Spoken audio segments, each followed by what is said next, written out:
Well, firefighters have always had this this air of invincibility around them. You probably remember when you were growing up, and same when I was growing up, that you looked on firefighters as these superheroes.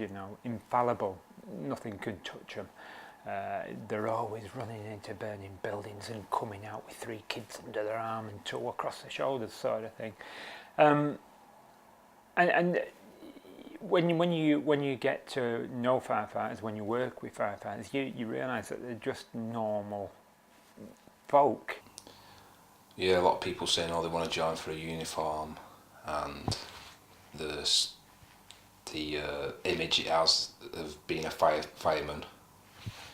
But for me, I wanted to join in the simplest sense to help people who were in need. When I first joined, I thought I probably underestimated the seriousness of the job and the impact it can have on you. Probably underestimated that quite significantly. There was one particular incident that the watch I was on, Red Watch, I wasn't riding the pump that particular day. They went to a cardiac arrest. They left the station quite in buoyant mood. Attended a cardiac arrest. The person was deceased. They returned to station and they were just flat. They were completely flat for the rest of the day. So when people were questioning whether this is impacting on people's physical and mental health, then there's no doubt in my mind. I saw it firsthand that. In recent years, Mind, the charity, has done some investigation into the mental ill health in all the emergency services, but also done some specific work in relation to firefighters, and the figures that they've come back with from that research is quite startling. Things along the line of 30% of firefighters have contemplated taking their own lives, 5% have actually attempted to take their own lives, 59% have sought medical help for mental health related issues.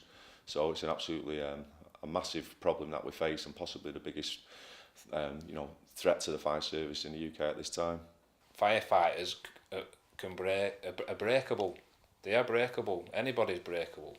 One specific case was a firefighter called Lee Gaunt, who committed suicide whilst on station, whilst at work.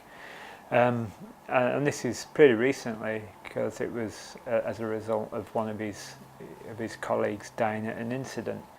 They got turned out to an incident in the morning and couldn't find Lee, and then found him. So that's worrying when that strength starts to break like that. That's when we do know we've got problems. I think what I didn't like were possibly a culture. It's difficult if you've not been in an organisation like that to understand how the culture is. I found it very much people out for themselves. Because I joined, because it all interlinks with what we're talking about. You asked why I joined. One of the main factors for joining was teamwork. Working as a close-knit team, kind of having a bond with your colleagues and workmates. But I guess I was looking for more than just colleagues. I was looking to be close, like friends in a sense, because you're with each other a lot of the time. As the saying is, you're with people at work more than you are with your family. So I was very disappointed in that sense.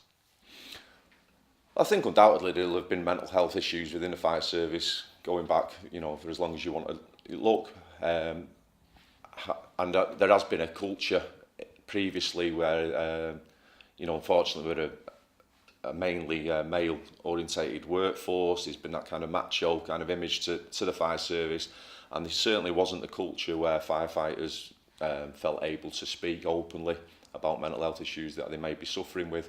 I'm pleased to say that I think that culture is changing. It's not where it should be just yet, but there's definitely been a shift. I think firefighters feel more open to discussing the problems. There is support available for firefighters through the Fire Brigade Union. The fire service has got counselling lines if they receive. Firefighters Charity is an excellent facility for firefighters. joined the fire service in 2005, and I'll be leaving the fire service as of January of next year, 2018. It took a while for me to get my head around it. It's not something I wanted to happen, and I couldn't live with myself knowing that through being unwell or ill, that I knew being in a situation where I wasn't able to do my job.